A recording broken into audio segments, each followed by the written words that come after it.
அண்ணே சட்னி எங்கே போண்ணே? வாங்கண்ணே உட்காருங்க, 100 ரூபா தான். இங்கே இருக்கு 100 ரூபாயா? சரி எடுங்க போகலாம். சரி உட்காரு.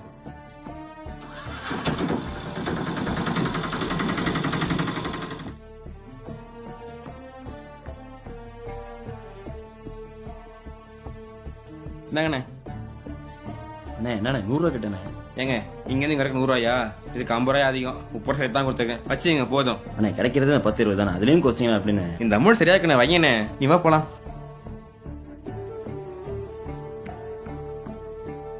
ஷபாடா, என்ன வந்த நீ உட்காந்துட்ட? பர்ஸ் கூட கையோட பீரோ வச்சிடலாம். பர்ஸ் கிட்ட என்கிட்ட கேட்குற, என்கிட்ட இப்ப கொடுத்த? ஏன் ஆட்டோல ஏறனே உன் மடியில வச்சலடா? ஏய் என்கிட்ட எதுவும் இல்ல, மேல ஹேண்ட்பேக் மேல பாருடி. எனக்கு நல்லா ஞாபகம் இருக்கு, நான் உன்கிட்ட தான் கொடுத்தேன். ஒருவேளை ஆட்டோல விட்டு வந்திருப்போமோ? போச்சு போ. 20 ரூபாய்க்கு அவன்கிட்ட ஆர்கியூமெண்ட் பண்ணிட்டு இருந்தோம். இப்ப பர்ஸ் கேசா கொடுப்பானா?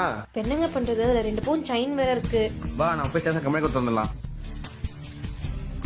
சீக்கிரம் வாங்க போலாம். அண்ணே நம்ம ஆட்டோல கடைசி வர நீங்க தான் வந்தீங்க, இது உங்களுக்கு தான் பாருங்க. அண்ணா ஆமாண்ணே, இது எங்க பர்ஸ் தான். இதுல 2 பவுன் செயின் இருக்குண்ணே. ரொம்ப தேங்க்ஸ்ண்ணே. சரிங்க பாத்துங்க வரேன். அண்ணே நான் உங்ககிட்ட 20 ரூபாய்க்கு அவ்வளவு வாக்குவாதம் பண்ணேன். ஆனா அதெல்லாம் நீங்க மனசு வச்சுக்காம இவ்வளவு தூரம் வந்து கொடுத்துட்டு போறீங்களே, ரொம்ப நன்றிண்ணே. அண்ணே நாங்க பாக்குற வரைக்கும் 10 ரூபா தான் லாபம் கிடைக்கும், அது எங்களுக்கு கிடைச்சா போதும். மத்தவங்க பொருளை நாங்க ஆசைப்பட மாட்டேனே. இதை சம்பாதிக்க நீ எவ்வளவு கஷ்டப்பட்டீங்களோ, இனிமேலாவது பொருளை பத்திரம் பாத்துங்க. தேங்க்ஸ்ண்ணே. சரி வரேன். ம்